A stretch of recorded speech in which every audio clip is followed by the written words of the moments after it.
교육 전문가들 만날 때마다 질문을 했습니다. 어떻게 하면 아이를 좀 더 편안하게 볼 수 있고 어떻게 하는 게 자녀 교육의 올바른 방향성일까요? 이렇게 많은 부모님들이 힘들어 하시는데 네. 가져야 될 것 세 네. 가지, 버려야 될 것 세 가지를 좀 키워드로 정리해서 말씀을 드리고 싶은데요. 좋습니다. 버려야 될 것 첫 번째는요.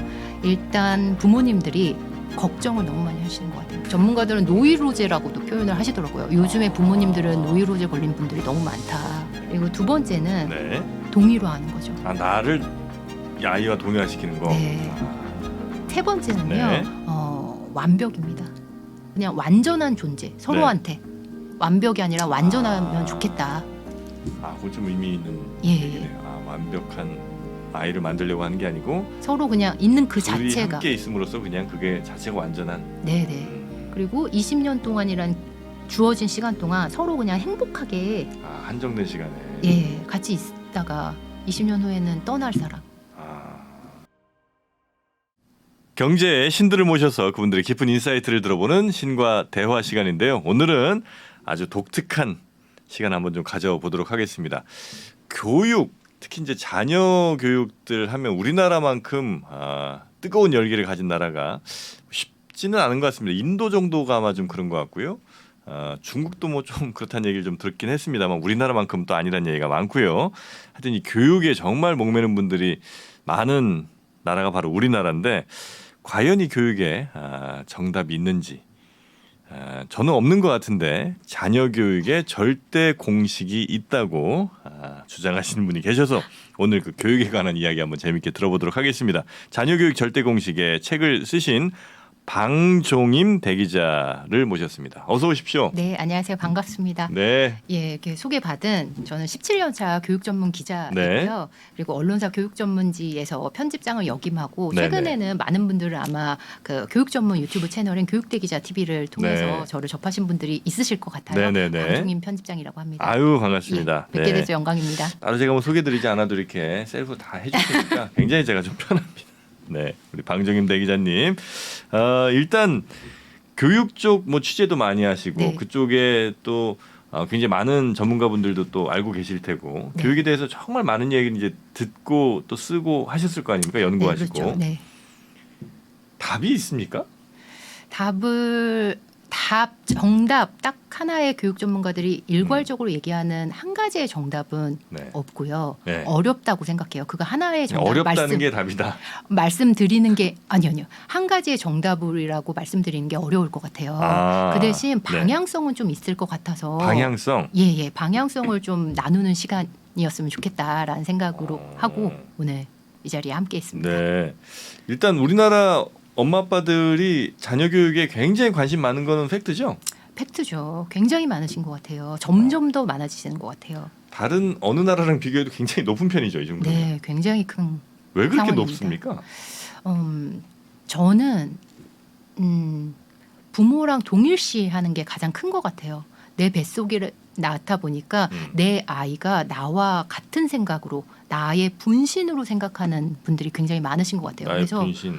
예를 들면 아이가 어떤 성적을 받았을 때 그 성적표를 부모님의 성적표로 생각하시는 분들이 많지 않을까. 예, 그게 가장 좀 큰 것 같아요. 그리고 점점 더 자녀가 한둘밖에 없다 보니까 그 면에서 더 많이 동일시하는 부분이 있다 보니까 그리고 아직까지 우리나라에서는 부모님의 영향, 주 양육자가 엄마의 영향이 굉장히 크거든요. 네. 24시간 함께 하다 보니 이 아이의 어떤 행동이 나로 대입해서 생각하시는 분들이 많으신 것 같아요. 근데 그래서 이제 더 많은 관심과 더 많은 사랑이 있는 것도 사실이지만 그래서 네. 더 사랑만 하면 되잖아요. 교육 막 사교육 이런 거에 너무 맹목적이신 것 같아서 그 이유가 뭘까? 예, 저는 부모님들이 특히 저는 요즘 들어서 가장 고민하는 대상이 40대 부모님들이라는 생각이 굉장히 40대 많이. 부모들? 예, 유초등 자녀가 있는 부모님들이 굉장히 요즘 들어서 걱정을 크게 하시거든요. 예. 그 이유가 유초등부터 일단 학교에 들어가면서 입학과 함께 경쟁이 좀 시작이 되고 이 부모님들의 특성이 40대가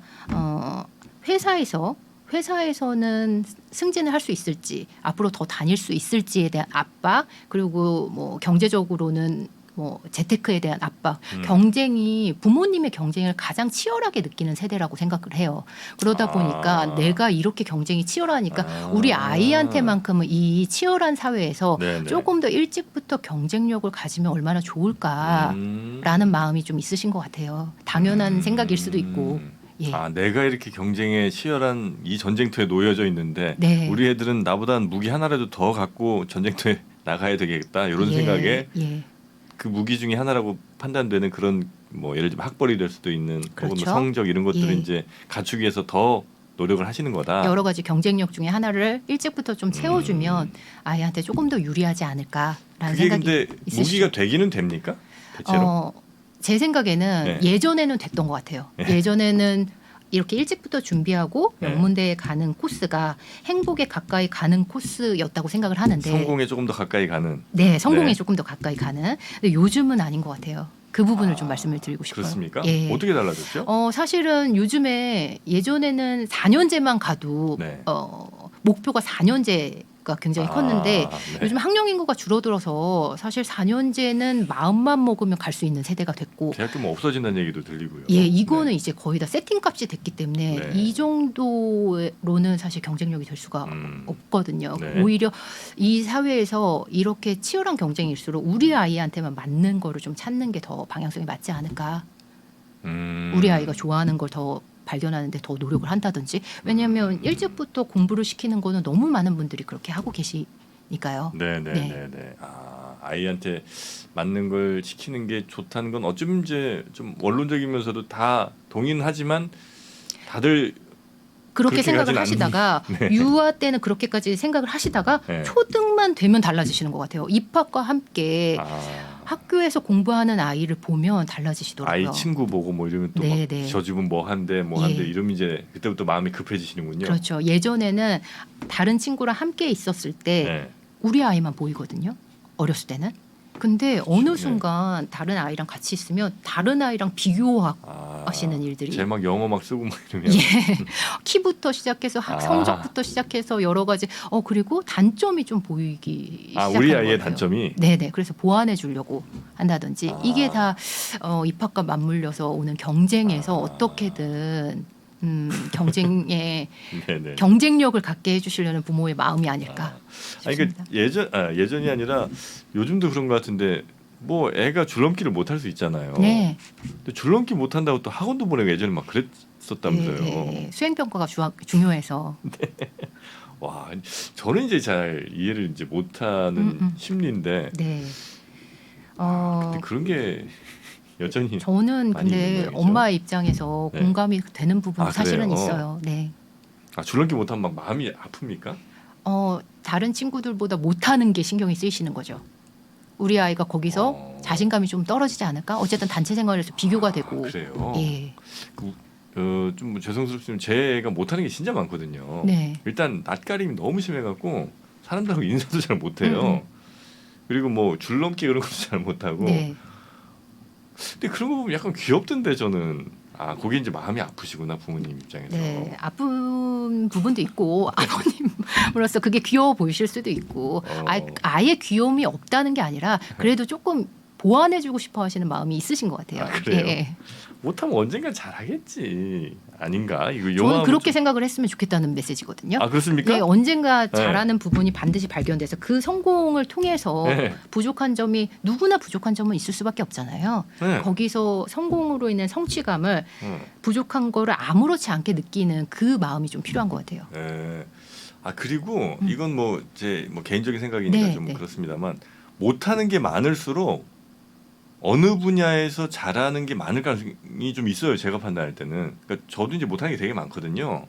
저도 이제 부끄러움이 되게 많고. 그러니까 제 아들이 누구 닮았겠어요? 저 닮았겠지. 네. 저도 숫기가 너무 없어요. 아니실 것 같은데. 진짜로 근데 어디 예. 회식 자리 이런 데 가면 말 한마디 못 합니다. 그러세요? 네. 방송에서만 이러고 있고요. 예. 그리고 뭐 잘하는 게 사실 없어요. 싸움도 잘 못했고 학교 다닐 때 뭐 할 줄 아는 게 별로 없으니까 이제 요렇게 결국 남은 게 이제 그거 하나라 이제 얘가 비교 우위를 가지면서 쭉 이제 큰 거잖아요. 저도. 네네. 그러니까 저는 못하는 게 많을수록 오히려 더 그러니까 어떤 한 분야에서 굉장히 더 집중될 가능성이 높다고 생각을 네네. 하거든요.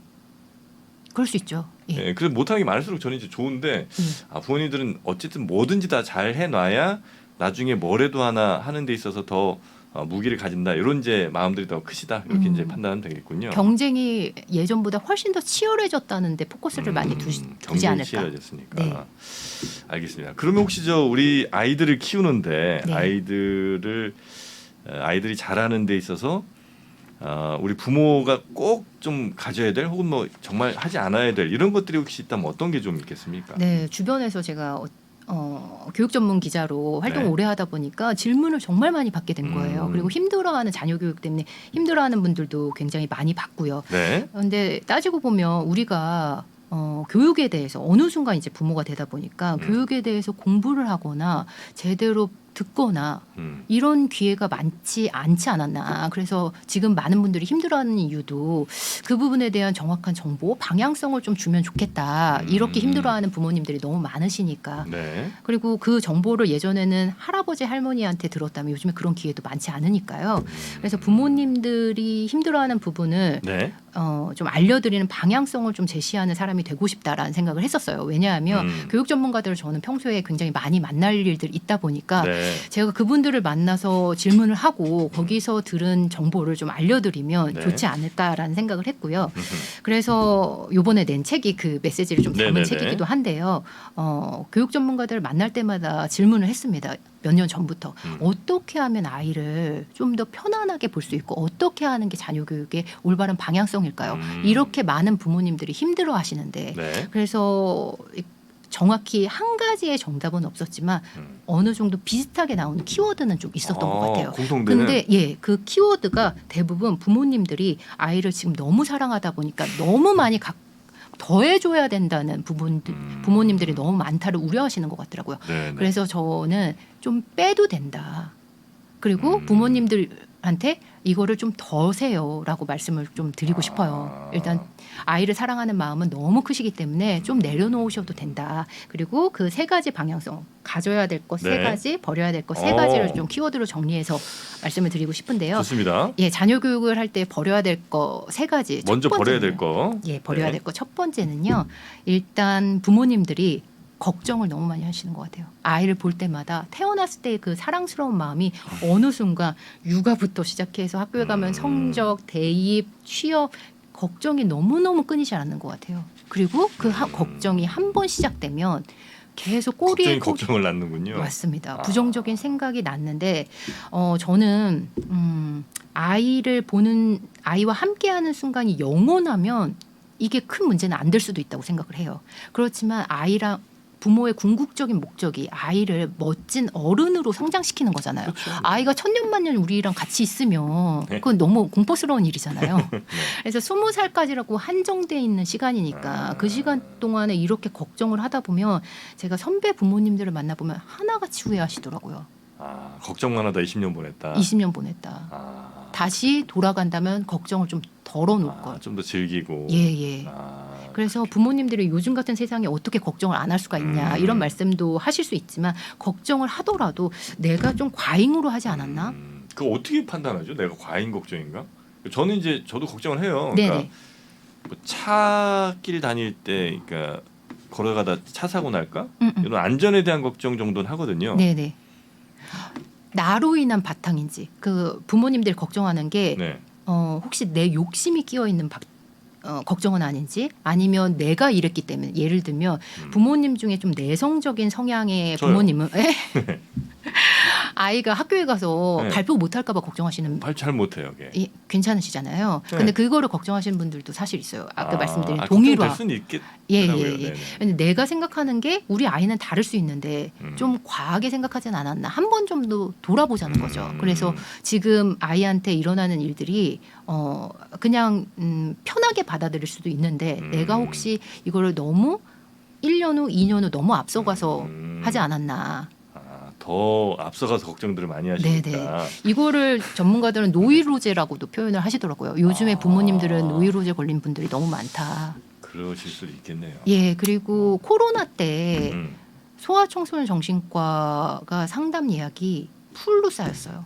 저 아는 분이 그 하시거든요. 예.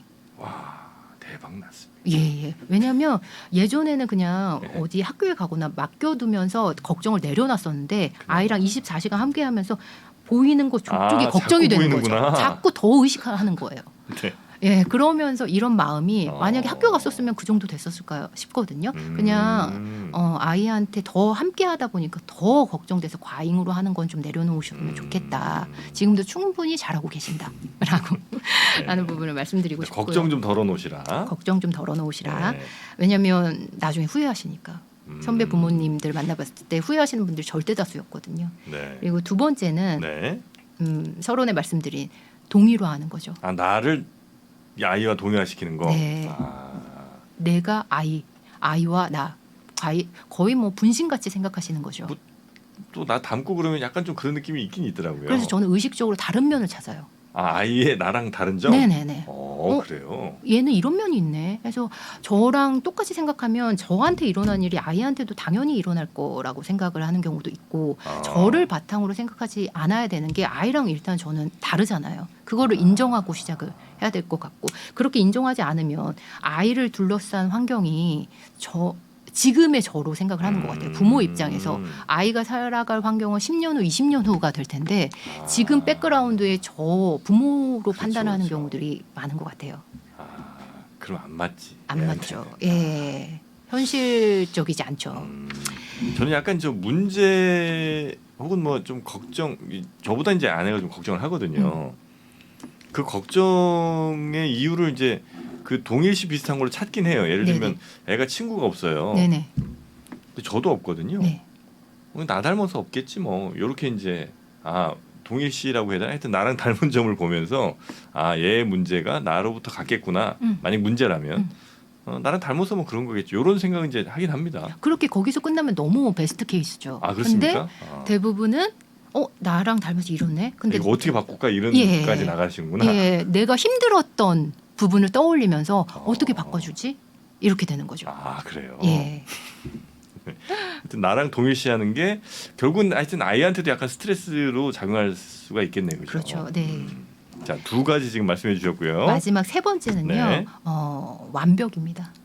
완벽. 지금 초반에 말씀드린 것처럼 경쟁에서 어떻게든 우리 아이가 조금 더 높은 위치에 있기를 바라기 때문에 완벽하게 최선의 환경을 제공해주고 실패 경험도 시행착오도 덜어주고 싶으시고 그런 부분들이 큰 것 같아요. 근데 아시다시피 시행착오 없이 살아갈 수 없고요.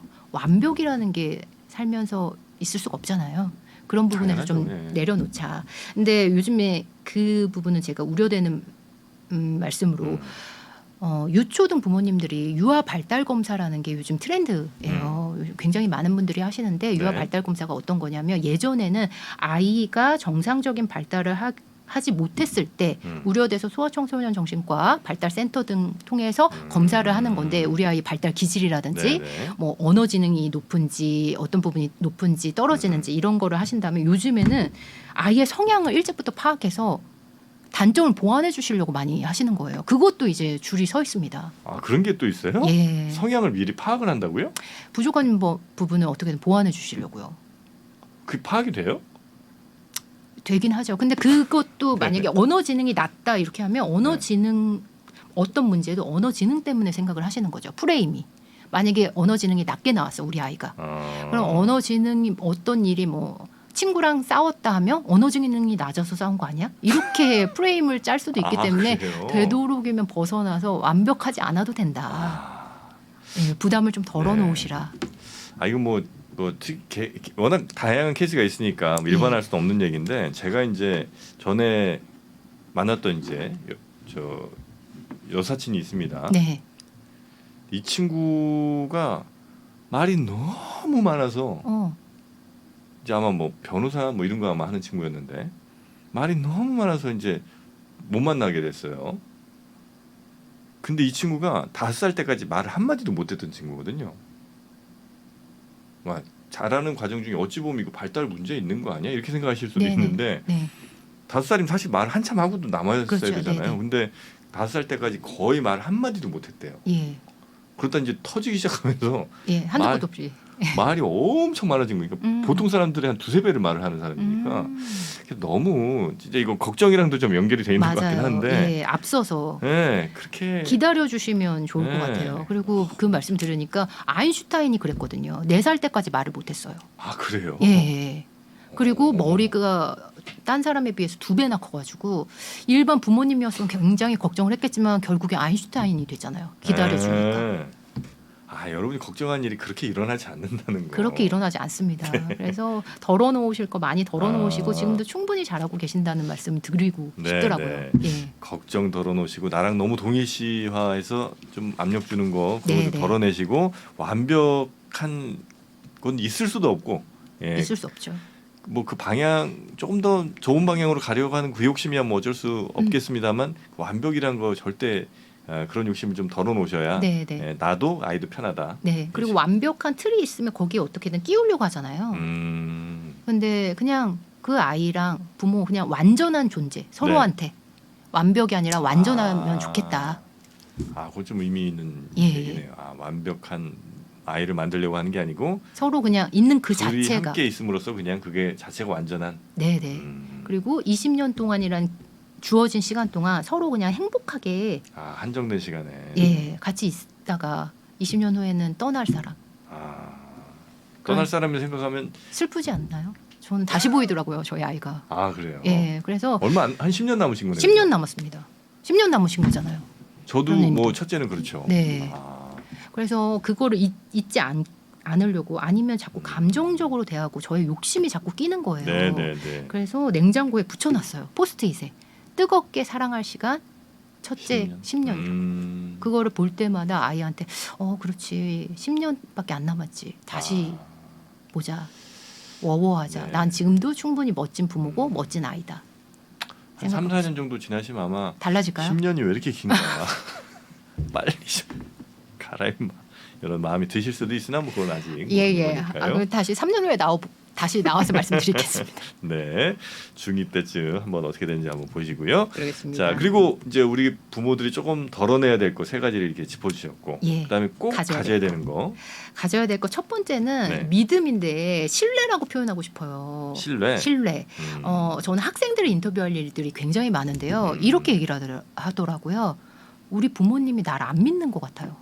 아, 슬프다. 슬프죠. 저는 부모님이 반드시 아이를 사랑하고 아, 믿고 슬프다. 그럴 텐데 왜 아이들은 이렇게 느끼고 있을까? 근데 거의 다 10명 중에 9명은 부모님이 나를 못 믿는 것 같아요. 엄마는 우리 엄마는 나 못 믿어해요. 이렇게 얘기를 해요. 부모가 못 믿는데 누가 그 사람을 믿어요? 예. 그게 왜 그런 간극이 있을까? 부모님은 당연히 믿을 텐데. 저는 그 원인을 네. 부모님이 아이가 어떤 행동에 잘한 행동에 반응을 크게 하신 때문이 아닐까?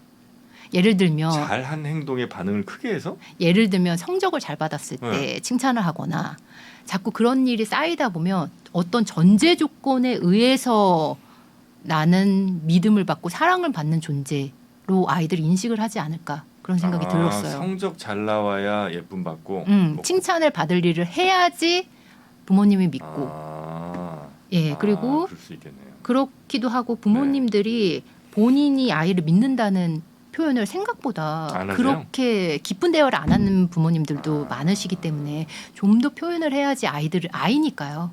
아이들은 좀 더 이해하지 않을까 싶습니다. 믿음.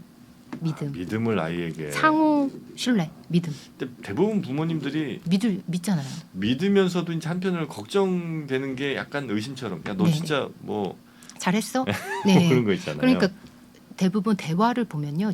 지시형이나 확인형이 많으세요. 뭐 했어? 예.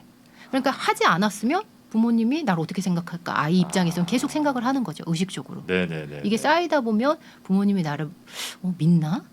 그리고 점점 더 사춘기 때 뭐 혼나는 일도 많고 이러다 보면 부모님이 나를 못 믿는 것 같아. 이렇게 되는 것 같아요. 나 이거 했는데 예. 그것도 확인하시고. 예. 그러니까 그런 믿음들. 지시형, 뭐 확인형 대화보다 그냥 평소 일상에서의 대화를 좀 더 많이 하시면 좋겠다. 네네네. 믿음을 좀 더 표현하고. 믿음. 좋습니다. 하나 이제 믿음은 같고요. 또 하나 네네. 뭐 있습니까? 관찰인데요. 부모님들이 가장 힘들어하는 순간, 뭐 저는 메일이나 전화로 고민 상담을 굉장히 많이 하는데 그때가 이런 때인 것 같아요. 아이가 갑자기 낯선 행동을 한다고. 사춘기 때 갑자기 낯선 행동을 한다고. 내가 알던 애가 얘인지 모르겠어요. 네네네. 내가 알던 지금까지 우리 아이는 착한데 갑자기 못된 행동, 친구 때문에 못된 행동했다라든지. 나쁜 친구 만나서. 예, 레퍼토리인데요. 네. 그건 왜 그럴까 생각했었을 때, 네. 근데 전문가들은 절대 갑자기 어느 날 갑자기는 없다고 얘기를 하시거든요. 분명히 그 행동을 하기까지 이유가 쌓이고 쌓이는데 부모님들이 그걸 놓치셨구나. 시그널을 놓쳤다고 얘기를 하세요. 그러니까 아이를 둘러싼 환경에 대한 일들. 근데 뭐 워킹맘이나 부모님 입장에서 아이랑 24시간 함께 하는 게 어렵기 때문에 네네네. 이 아이를 둘러싼 우리 아이는 누굴 제일 많이 만나고 있지? 그리고 학교라든지 유치원, 어린이집 선생님들하고 통화해서 내가 알던 아이와 그 선생님이 아는 아이를 맞춰가면서 퍼즐을 맞추는 그런 노력이 관찰이 필요하지 않나. 두 번째는 관찰입니다. 그리고 아마 저 부모님들이 관찰하시는 그 주제가 좀 아마 아이들의 변화를 느끼는 것과는 좀 다른 걸 아마 관찰을 주로 하실 것 같아요. 예를 들면 네네. 성적, 그렇죠. 뭐 몇 시 제대로 일어났는지, 예. 뭐 몇 시 들어왔는지 이런 거에 주로 이제 관심을 가지시고 관찰하시니까 진짜 정작 관찰하셔야 될 뭐 아이의 심리라든지 네. 아이의 관심사 이런 거는 미처 파악 못 하시다가 예, 아이는 분명히 대화를 하고 싶어하는 시그널을 보냈을 거거든요. 네. 거기서 부모님이 뭐 바쁘다라든지 제대로 크게 반응 아이는 쭈뼛쭈뼛 하는데 그게 보이는 시그널일 텐데 그거를 체감하지 못하면 아이 입장에서 머뭇머뭇하다가 얘기를 안 하고 갑자기 돌발된 행동을 하는 일이 있는 거죠. 나는 부모님이랑 이 얘기도 좀 해보고 하고 싶은데 엄마는 하고 아빠는 맨날 성적 얘기에만 반응을 크게 하시고 네. 이러면 좀 그래서 요즘 아이들이 가장 얘기를 많이 하는 상대가 네. 학교의 보건교사예요. 보건? 보건 선생님, 양호 선생님 저희가 아는 네, 그분이랑 대화가 가능해요? 양호실에 배 아프다고 해서 가서 선생님이랑 얘기하고 정말 그래요? 심도 있는 얘기를 보건 선생님이 하는 경우 굉장히 많아요. 보건 선생님이 요즘 아이들의 고민을 제일 많이 안다는 얘기가 있어요. 예, 그래도 뭔가 이렇게 좀 엮이지 않고 성적으로 엮이지 않고 1대1로 이렇게 대화가 네, 가능한 선생님이랑 같이 함께하면서 내 말을 있는 그대로 들어주는 사람. 그래요. 예. 더 글로리에서 네, 요즘 네. 유행한 드라마입니다. 그렇죠. 거기서도 왜 그 맞습니다. 연진이가 아니죠. 송혜교가. 송혜교가 문동은. 네, 유일하게 거의 약간 좀 믿음을 갖고 이렇게 얘기했던 사람이 맞습니다. 그 작가님이 요 지금의 이걸 아시는 거구나. 예, 생태계를 아시는 것 같아요. 보건교사. 우리가 부모들이 보건교사보단 나아야 되지 않겠습니까? 그렇죠. 저 그 관계가. 말씀 드리고 싶어요. 네, 우리 아이들인데. 그러니까 학교에서 보건실에 자주 간다. 이거는 한번 시그널이니까 알아보실 필요가 있는 것 이거 같아요. 굉장히 좋은 팁이네요. 우리 아이가 지금 보건 선생님 너무 자주 만나고 있다. 그리고 수업 때 집중을 못하고 보건실에 자주 간다. 이유가 있습니다. 분명히. 저희 때는 보건실 잘못 가면 혼났는데. 예, 요즘에는 그렇지 않아요. 한 시간씩 그래요? 누워 있어요. 자, 그리고 또 지금 2개 얘기해 주셨고요. 예, 마지막 믿음과 관찰. 세 번째는요. 변화인데요. 요즘에 변화. 부모님이 네. 일관되게 우리 아이를 계속 보면 어렸을 때 그 모습으로 대하시는 것 같아요. 아이는 1살부터 태어나서 20살까지 발달 과정에 맞춰서 유아기 또 청소년기 이렇게 변화를 할 거잖아요. 네. 근데 그냥 어렸을 때 그 3살부터 한 10살까지 그 모습으로만 대하시는 경우도 많은 것 같더라고요. 그래서 아이가 성장하는 만큼 우리 아이가 이만큼 성장했구나. 그러니까 나도 우리 아이가 성장한 만큼 성장한 부모로서 좀 변화해야 되지 않을까. 요거는 약간 근데 항변을 좀 하자면 저도 이제 키워보니 느끼는데 애가 이제 뭐 한 9살 됐어요. 근데 얘 얼굴에서 네. 1살 때 얼굴이 계속 겹쳐서 보여. 그러니까 1살 때 얼굴, 그렇죠. 2살 때 얼굴, 3살 때 얼굴이 예. 계속 레이어로 이렇게 쭉 쌓여서 그게 보이니까 그냥 지금의 9살 이 애한테 대해야 되는 그 바뀐 이것이 조금은 쉽지 않을 수는 있겠더라. 근데 만약에 부모로서. 그렇게 네. 했는데 아이랑 엄마랑 관계가 아니라면 돌아봐야 되는 거죠. 이렇게 그렇게 해서 해서 괜찮은 거 상관이 없는 거고요. 예. 그렇죠. 그리고 변화에서 또 키워드는 부정적인 걱정이 끊이질 않는다면 한 번은 어떻게 이 걱정이 끊을 수 있을까 노력하는 변화도 필요한 것 같아요. 애 부정적인 변화도 생각이. 중요하지만 하여튼 나도 좀 변화해야 되는군요. 부모도. 예. 부모도. 근데 어떻게 변화해야 되는지를 사실 방향이라든지 뭔가 내가 공부할 뭔가 좀 선례가 있으면 좀 하겠는데 그걸 이제 모르시는 분들도 많으니까 그런 네. 분들은 자녀 교육 절대 공식이라는 책을 보시면 어떨까요? 너무 좋습니다. 네, 너무 좋습니다. 예. 자, 그렇게 해보시면 감사하겠고요.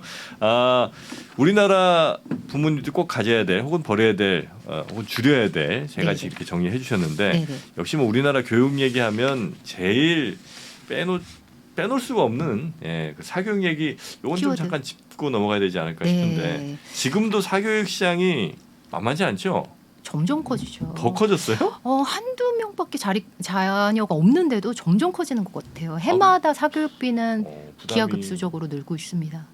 뭐 합니까 요즘은 뭐 국영수 뭐 이런 거 과외? 이거는 일단은 기본이고요. 네. 요즘에 좀 늘어난 패턴은 고등 때는 독서실도 여러 가지 프리미엄 독서실, 독학 독서실, 독서실은 혼자 가는 거 아니에요? 독서실도 패턴이 많이 달라요. 독서실의 유형에 따라서도 사교육비가 많이 다르거든요. 아니, 독서실이 사교육비를 받습니까? 예, 도서관과 헷갈리시면 안 돼요. 아니, 독서실은 혼자 이렇게 칸막 있는 데서 이렇게 공부하는 데 아니에요? 예, 프리미엄 독서실은 그 아이의 스케줄도 한 명씩 그 원장 선생님 같은 분이 있어가지고 아니, 애가 무슨 스케줄이요? 무슨 스케줄? 예, 독서실도 많이 다르고요. 인강도 네. 인터넷 강의도 그냥 뭐 한 강의를 듣는다 이게 끝이 아니라 프리패스라고 해서 전 강의를 듣는데 교재비가 만만치가 않아요. 강의 플러스 교재를 또 사야 되니까. 교재가 배보다 배꼽이 더 비쌉니다. 큽니다. 그래요. 예. 그래서 한 번 시작하면 멈출 수 없는 게 사교육비인데 대충 요즘은 인강을 그래도 많이는 학원에 직접 가고 이런 경우는 좀 덜하는군요. 예, 인강을 굉장히 많이 듣는데요. 그렇다고 오프라인 강의를 아예 안 듣는 건 아니고요. 오프라인 듣고 그냥 습관적으로 인강을 듣는 것 같아요. 인강도 정말 수업처럼 열심히 들어야 되는데 네. 왜냐하면 요즘 학생들한테 인강 선생님, 일타 강사님이 거의 롤모델? 롤모델? 약간의 롤모델이자 연예인, 아이돌 그 이상의 인기시거든요. 그분을 위해서 강의를 듣는 경우도 굉장히 많아요. 그분 쫓아서. 예. 그분이 또 이동하시면 또 듣는 거죠. 거기 있고 또 끊는 거죠. 그래요. 예.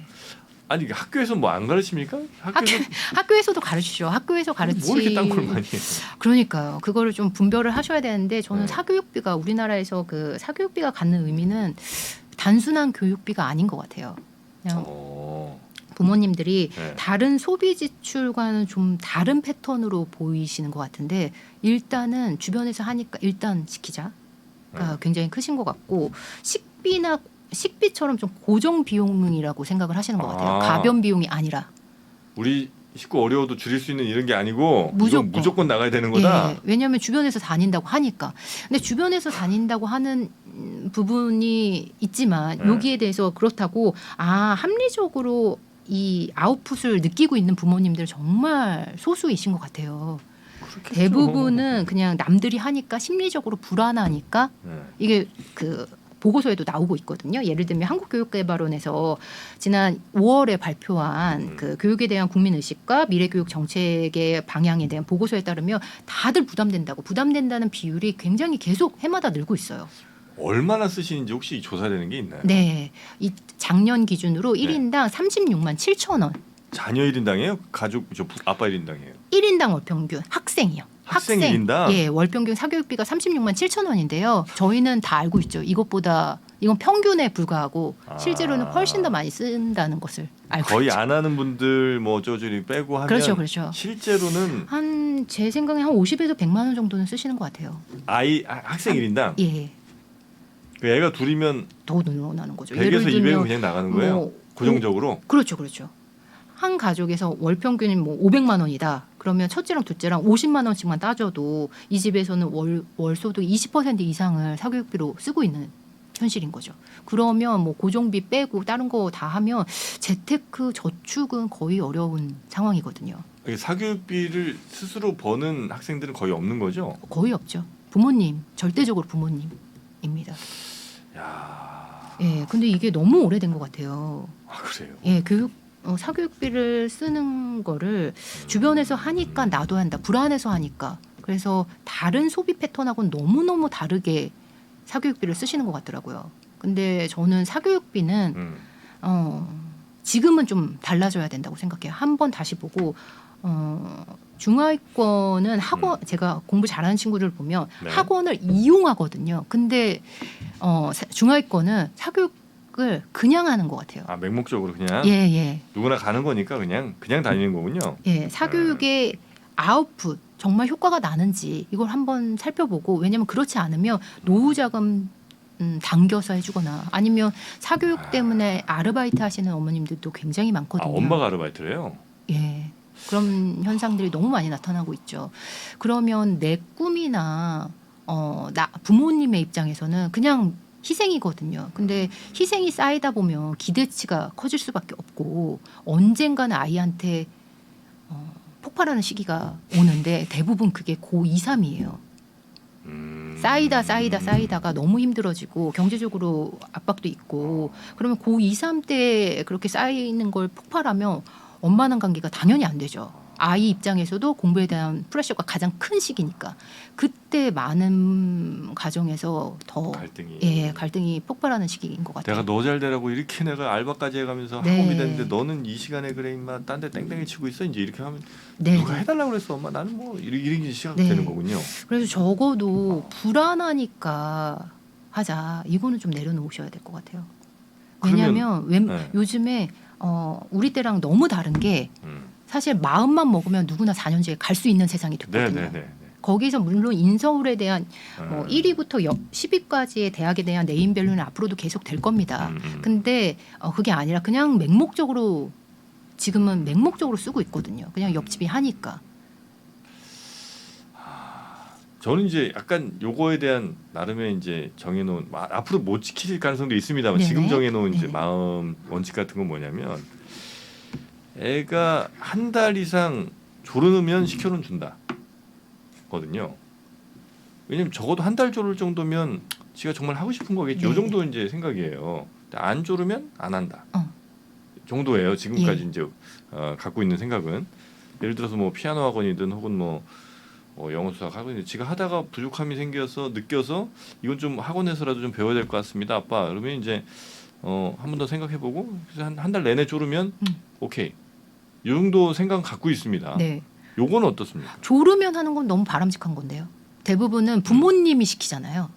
그렇죠. 부모님 그러면 입장에서. 애들이 안 할 것 같아 제 생각에. 예. 너 자기는 뭐 놀고 싶은데 가기 싫은데 막 이렇게 집어넣으면 나가도 안 할 것 같은데. 예, 시켜서 하는 거에 한계는 분명히 있다. 그리고 그쵸. 12년 입시만을 놓고 봐도 초등학교 1학년부터 고등학교 3학년까지 12년이잖아요. 12년이 시켜서 되지는 않는 것 같아요. 한 번은 미끄러질 수밖에 없는 것 같아요. 지금 대부분 초등 때 많이 요즘 시키시는데 초등 때는 부모님 말씀 잘 따라오거든요. 그래서 초등 때 시켜서 성적이 어느 정도 아이가 어디 가서 공부 잘한다 얘기를 들으면 계속 시키시는데 중고등학교 때는 통하지 않는 것 같아요. 시켜서 하는 거는. 예. 그래서 막연하게 공부 잘할 거야 라고 생각하기에는 학원에 전기세만 내준다. 그리고 이제 공부로 뭔가 이렇게 직업을 선택하는 그 일들은 점점 줄어들 텐데 그죠? 네네. AI니 뭐니 해갖고. 맞습니다. 예. 그래서 미래 리포트라든지 부모님이 같이 공부하면 너무 좋을 것 같아요. 그러니까 지금의 판단 기준이 아니라 장기적으로 10년 후, 20년 후를 조금 더 생각하시면 그런 부담이 좀 내려놓지 않으실까. 돈을 어느 정도 저 부모가 예를 들면 뭐 사교육이 얼마 이렇게 정해놓는 게 좋습니까? 아니면 그냥 아이의 필요 혹은 뭐 내 그때 판단에 이렇게 맞추는 게 좋습니까? 저는 정해놓는 게 낫다고 미리? 생각해요. 우리 집 수입은 뭐 500이니까 뭐 이 중에 뭐 70만 원까지만 나는 사교육 네. 오버는 안 한다 이렇게 느낌. 근데 대부분 오버되거든요. 그거를 막기 위해서 그냥 그 예산 기준을 정하지 않으면 한도 끝도 없이 늘어나는 경우들이 많은 것 같아요. 주변에 뭐 여기만 다니려다가도 친구가 여기 다닌다고 생각이 되면 또 하는 경우들이 굉장히 많아서 예산 범위 그게 어느 정도 비율로 어느 정도 정해놓고 저축 먼저 떼고요. 저축을 해야지 마음의 부담이 없으시거든요. 그리고 요즘에 결혼 안 한 지인들도 너무 많기 때문에 그러면 결혼 안 한 지인들, 뭐 자녀가 없는 지인들에 비해서 나는 이렇게나 열심히 노력을 했는데 생활수는 너무 달라지는 게 없고 통장 보면 텅텅 비어 있고 이러면 거기서부터 부모님들이 아이를 그때부터 이제 식탁에 앉혀가지고 쪼고 이런 일들이 있으니까요. 이 부분에 있어서는 저랑 저희 와이프는 굉장히 그 바람직한 것 같은데 일단 저희 아내도 그렇고 저도 그렇고 일단 저도 친구가 없잖아요. 아내도 별로 없어요. 그리고 학교에서 만나는 다른 학부모와도 이걸 잘 교류를 못하는 것 같더라고요. 그래서 애 비교를 잘 못하는 거. 어떤 정보도 잘 없어. 요거는 사교육을 좀 덜하는데 좀 굉장히 바람직한 상황 아닙니까? 아예 모르시는 거예요. 마음이 편하시면 되죠. 아 그렇죠. 예. 네. 부모님의 마음이 제일 중요한 것 같아요. 감정 상태. 네. 애들 친구 엄마 뭐 이렇게 예. 모임도 있고 하잖아요. 근데 한 번도 안 가더라고요. 초연하시네요. 예? 초연하시네요. 초연한 건지 예. 모르겠습니다. 하여튼 뭐 그래서 뭐 다행히 딴 애랑 비교는 못 하겠구나 예. 생각을 좀 했어요. 그럼 됐죠. 근데 걱정을 이제 덜어놓는다. 꼭 돈을 많이 써야 사교육 잘 받고 이건 아니잖아요. 네, 사교육도 조금 더 효과적으로 하시는 방법이 네. 있죠. 예를 들면 어떤 거 있습니까? 저 세 가지 말씀드리고 싶은데요. 예전에 강남구청 무슨 인강 있어요. 아직도 있습니다. 있죠. 예, 굉장히 싼, 그런 거는 좀 저렴해요. 그렇다고 수준이 떨어지고 이런 거 아니잖아요. 너무 좋습니다. 네. 네. 그럼 인강이 대체제로 말씀드리고 싶은데 네. 굉장히 많아요. 근데 저는 첫 번째로 아이가 원래 사교의 목적이 대부분 아마 많은 부모님들께 여쭤보면 네. 부족한 부분을 보완하기 위해서라고 말씀을 하실 거예요. 근데 실제로는 그렇게 일어나지 않는 게 문제인 것 같아요. 정말 우리 아이한테 부족한 부분을 사교육으로 보완하는 부분 너무 좋죠. 부족한 점이 누구나 있을 수 있으니까. 그리고 사교육이 효과가 없다는 건 당연히 아니거든요. 네. 사교육을 하지 말라는 게 아니라 사교육이 효과가 있는지를 보고 현실적으로 했으면 좋겠다라는 의견이기 때문에 네네. 그리고 아이의 현재 상태를 체크해서 부족한 부분을 사교육으로 보완해야 되는데 일단은 만약에 아이가 수학 성적이 70점이다. 그럼 그냥 무조건 수학학원에 보내시거든요. 근데 수학 그 시험지를 보고 서술형 문제가 틀렸다. 그러면 수학학원에 보낼 게 아니라 문해력을 체크해야 되는 거죠. 아, 부족한 부분을 보완하고 해야 되는데 부모가 그것도 알아야 됩니까? 그것까지 알아야 돼. 아니 고등학교 문제 보면 모르지. 초등학교에서 알 수 있습니다. 요즘에 가르치는 일도 있어요, 프로님. 직접 뭘 가르쳐요? 자녀를 홈스쿨링. 직접 뭐 이제 고학력 부모님들이 많으시기 때문에 직접 티칭하시는 분도 굉장히 내가 많으세요. 예를 들어 뭐 학교 선생님, 대학 교수거나 이러면 예. 아이 이제 처음부터 끝까지 그리고 엄마표 영어, 엄마표 뭐 수학이라서 부모님이 가르치는 일들도 굉장히 많으세요. 우리 기자님도 어제도 뭐 고학력이실 텐데 예. 가르치십니까? 저는 안 가르쳐 줍니다. 왜요? 좀 자유롭게 이제는 놓고 싶어서. 아 그래요? 예, 저는 다른 데에 더 큰 의의를 두고 있기 때문에. 문제 혹시 초등학교 3학년 문제 막혀서 못 가르치시는 건 아니죠? 아닙니다. 네, 거기까지는 3학년까지는 커버 가능하더라고요. 커버 가능하시죠? 네. 그래서 무조건 수학학원 보는 게 아니라 아이가 네. 근데 교과서만 봐도 사실은 알 수 있어요. 교과서에 너무 듬성듬성하고 요즘에는 교과서가 아주 체계적으로 아이가 쓰면서 할 수 있게끔 문제 풀이하면서 할 수 있게끔 세팅이 돼 있거든요. 교과서가 친절하게 나와 있죠 요즘에. 아주 친절해요. 네. 그래서 교과서의 상태만 봐도 아이가 지금 이 학원에 맞는지는 아실 수 있으실 거예요, 부모님들이. 근데 그거를 좀 생각하고 했으면 좋겠다. 그리고 아이가 사교육을 하는 목적이 부족한 점을 보완하기 위한 거다라는 거는 늘 인지하고 옆집 엄마 때문에 안 다니셨으면 좋겠어요. 맘카페라든지 거기서 굉장히 많은 정보를 얻으시는데 그 정보는 틀릴 수 있다. 왜냐하면 거기에 대한 전문가가 얘기한 건 아니니까요. 옆집 아이의 기준에 의해서 하지는 않았으면 좋겠다. 그리고 두 번째는 사교육비 범위를 좀 정했으면 좋겠어요. 저는 그래서 저축 먼저 떼고 나머지로 그리고 효과가 있는지를 그래도 적어도 다니고 한 3, 4개월에 한 번쯤은 원장님이랑 통화라도 한번 해서 아이가 어떻게 따라왔는지. 원장 선생님은 잘 하고 있다고 하시겠지. 그래도 성적표가 안 나오니까. 되니까. 애들이 이거 끌으면 안 될 거 아니에요. 성적표는 나오니까요. 예. 학원 선생님한테 물어보는 건 안 좋은 거 같아. 그럴까요? 애한테 어떻게 잘 구슬러서 그걸 캐내봐야지. 근데 요즘에 굉장히 현실적으로 얘기해 주시는 분이 많아요. 그래요? 왜냐하면 아이가 학원 입장에서도 상위권 학생들이 많이 다니기를 원하거든요. 왜냐하면 그래야지 더 많은 친구들이 그렇죠. 그 친구 따라서 가니까 굉장히 드라이하게 아주 현실적으로 얘기해 주시는 분들 많아요. 정말 안 따라오는 친구 같으면 그냥 있을 수도 있고 차라리 안 다니는 게 더 나을 수도 있다. 학원 입장에서. 그리고 성과도 물어볼 수도 있지만 정말 다니고 있는지 정말 다니고 있는지도 확인하면 아이가 다니는 게 지금 학원인지 아니면 PC방인지 그것도 이제 체크를 좀 하는 게 좋겠군요. 부모님이랑 얘기하는 게 좀 다를 수가 있기 때문에 그리고 저는요 요즘 들어서 대부분 부모님들이 학원을 카드로 결제하시거든요. 그래서 아이가 이게 이 학원이 학원비라든지 이게 어느 정도의 수준인지를 전혀 모르는 것 같아요. 그냥 아이들이 예. 뭐 그렇겠죠. 부모님 입장에서는 그냥 너는 공부만 해. 음. 학원비는 내가 책임질게. 이런 마인드도 좀 있으시고 너무 약간 좀 걱정할까 봐. 멋있어 보이기도. 예. 근데 적어도 저는 부모가 어느 정도의 수고를 했는지는 생색을 내야 되는군요. 너무 생색이라기보다 6개월에 한 번씩 정도는 그냥 언급 정도. 내가 너 때문에 이번 달도 예. 포기하고. 왜냐면 아예 모르는 경우가 굉장히 많아요. 그래서 제 지인의 얘기인데 아이가 학원을 듬성듬성 다녀서 어느 날 맨날 카드로 결제를 하다가 현금으로 50만 원을 이게 학원비라고 했더니 아이가 놀라더라고요. 이렇게나 비싼. 거기서 현실 감각. 왜냐하면 요즘 아이들은 돈에 대한 감각이 아주 카드로 왔다 갔다 하니까. 굉장히 크거든요. 굉장히 더. 1,000원짜리로 해서 주면 어떨까요? 그럼 깜짝 놀라지 않을까요? 그러니까 뭐 10만 원짜리 막 예. 뭉치로 이렇게 5개 주면 훨씬 더 이렇게 현실감 느끼고. 10,000원짜리가 좋을 것 같습니다. 10,000원짜리 좋을까요? 예. 네. 그리고 막 이렇게 시골에 계신 부모님 막 이렇게 하면서 눈물 흘리면서 네. 너 때문에 지금 우리 부모님은 단 그걸 쪼는데 사용하시면 안 되죠. 쪼는 데 사용하시면 안 되고요.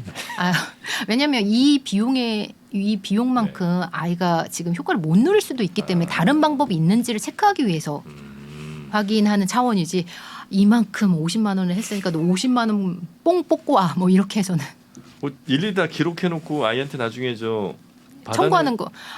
그런 건 아니라고 보시는 거죠? 20년 후에는 우리는 떠날 사람. 떠날 사람 예. 헤어진다.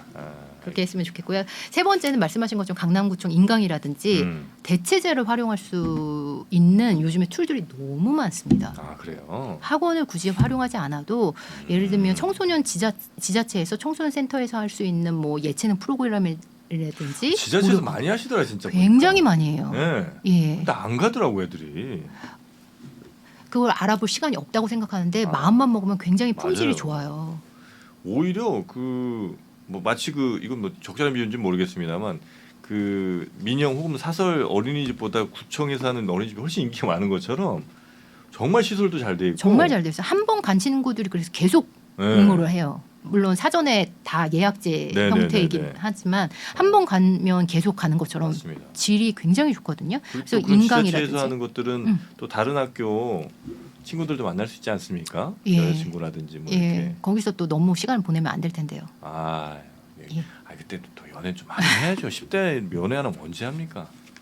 그리고 방과후 프로그램도 굉장히 잘 돼 있어요. 학교에서 화상 영어도 기존의 학원비보다는 훨씬 싸고요. 화상 영어도 초등생 때 초등학교 때는 시험을 딱 나오는 성적은 없거든요.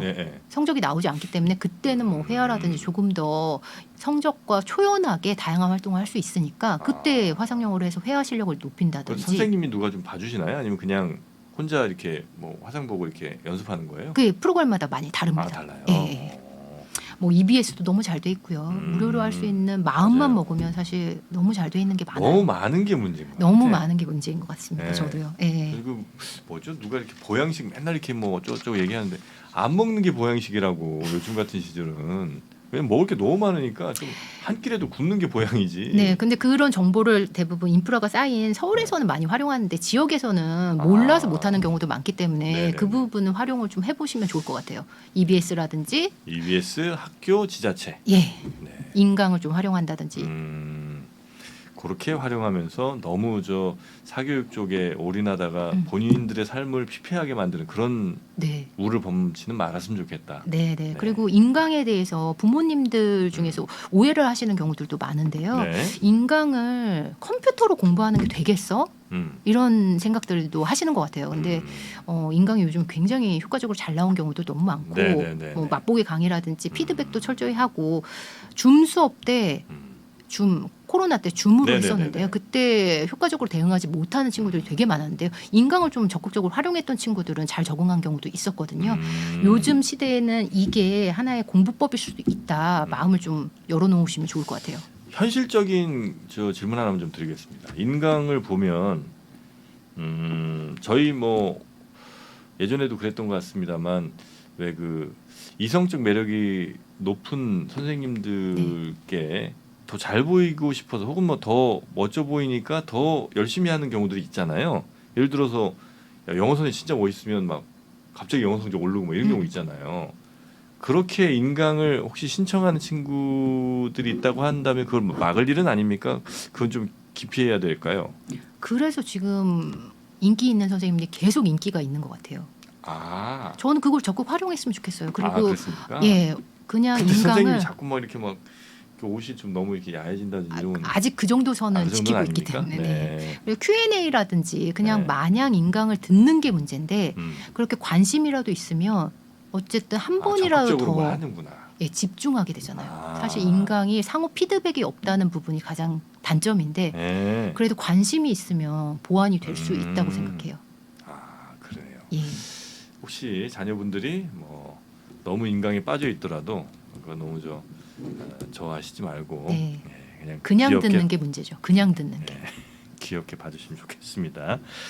그 이런저런 이제 이야기를 쭉 저희한테 해주셨는데 혹시 우리 기자님이 생각하실 때 정말 이런 가정에 이런 교육 정도라면 참 좋았던 것 같다고 기억나는 사례 정도 있으면 하나 정도 이렇게 들어주시면 어떨까 싶은데요. 저는 부모님들이 아이한테 이렇게 해라고 너무 많은 말씀을 하는 것보다 행동으로 보여주시는 게 가장 좋을 것 같아요. 그래서 부모들이. 예, 얘기하다 보면 그게 싸움으로 가는 일들이 너무 많거든요.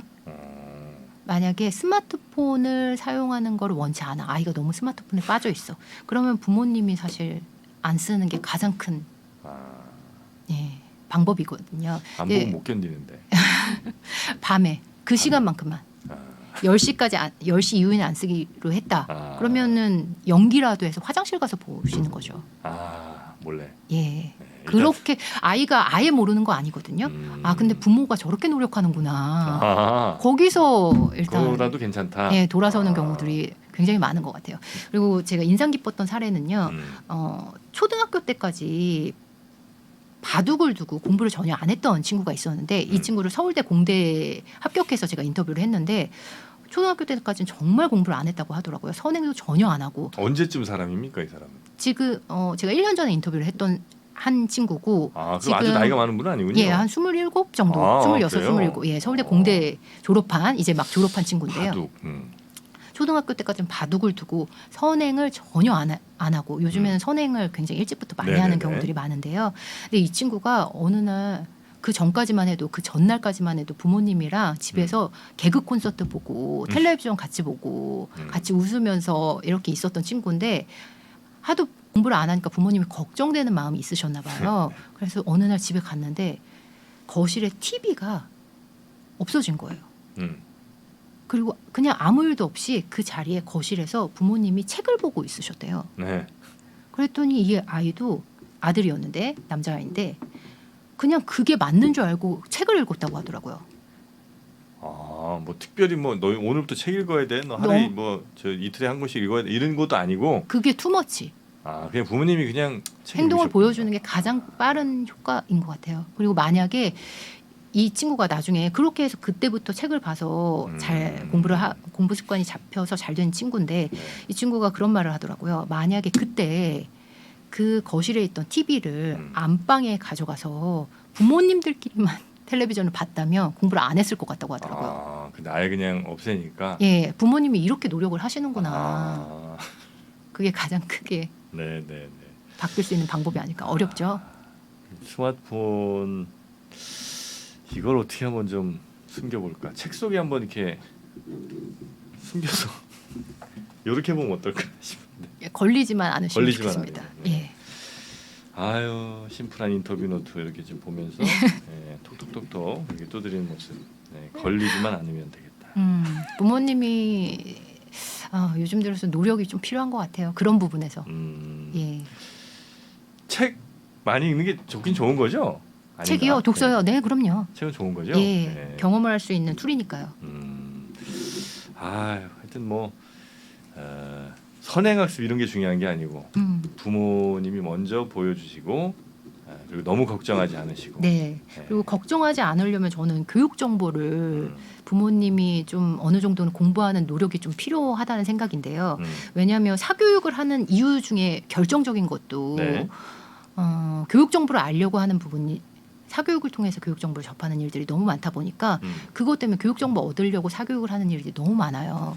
근데 음. 예전에는 학원 설명회가 유일하게 교육 정보를 얻을 수 있는 툴이었는데 요즘에 그것도 굉장히 방대하게 넓어졌거든요. 인터넷에 교육 뭐 정- 많이 있죠. 너무 많죠. 그리고 요즘 홈페이지가 굉장히 잘 돼 있습니다.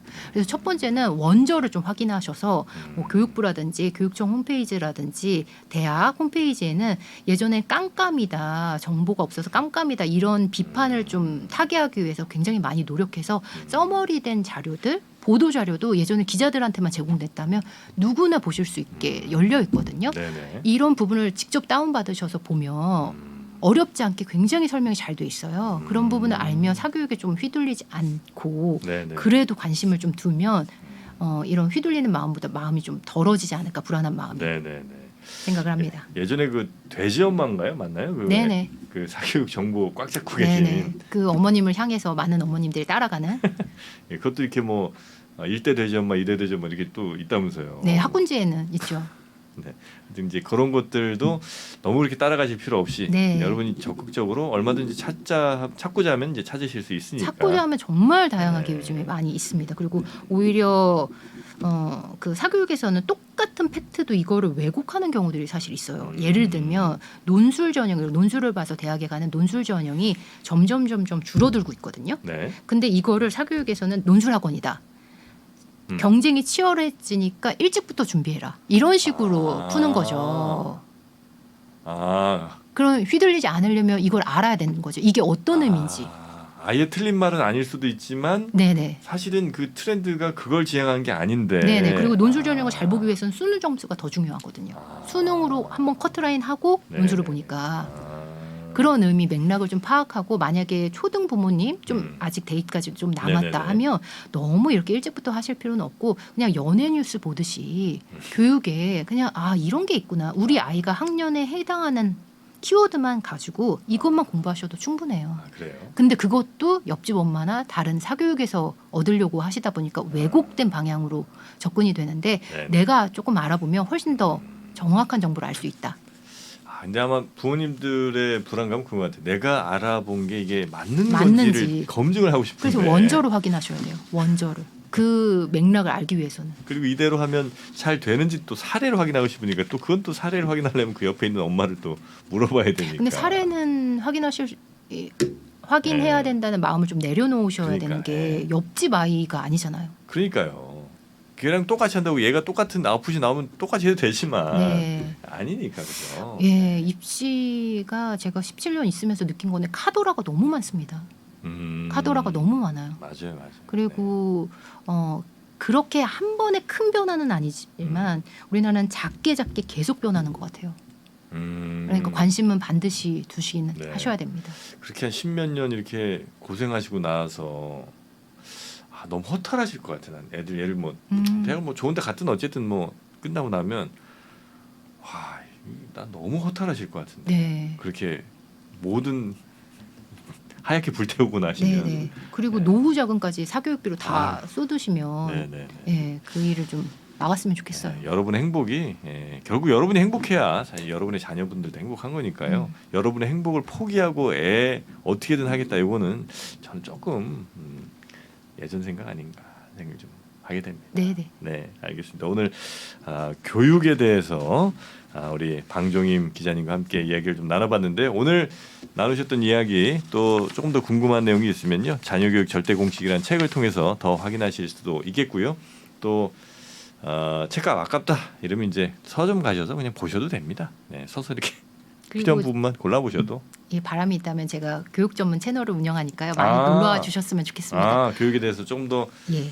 자세히 관심 있는 분들은 네. 그 채널 이름이 교육 대기자 TV인데요. 네. 교육 전문가들을 인터뷰하는 채널인데 오은영 박사님 뭐 유명하신 분들 많이 네네. 모셔서 인터뷰로 교육 정보를 드리고 있어요. 네네네. 워낙 또 이제 오래 언론에 또 계셨으니까 네. 이제 유명한 분들 많이 또 알고 예. 계시겠군요. 예, 네, 감사하게도 많이 나와주셔서 알겠습니다. 자, 교육 대기자 TV도 혹시 관심 있는 분들 한번 구독 찾아서 해보시면 좋을 것 같습니다. 자, 오늘 짧지 않은 시간 또 교육에 대해서 이렇게 찬찬히 풀어주신 우리 방종임 기자님 대단히 감사하고요. 또 뵐 수 있으면 좋겠습니다. 뵐수 있으면 고맙습니다. 좋겠습니다. 감사합니다. 네, 감사합니다.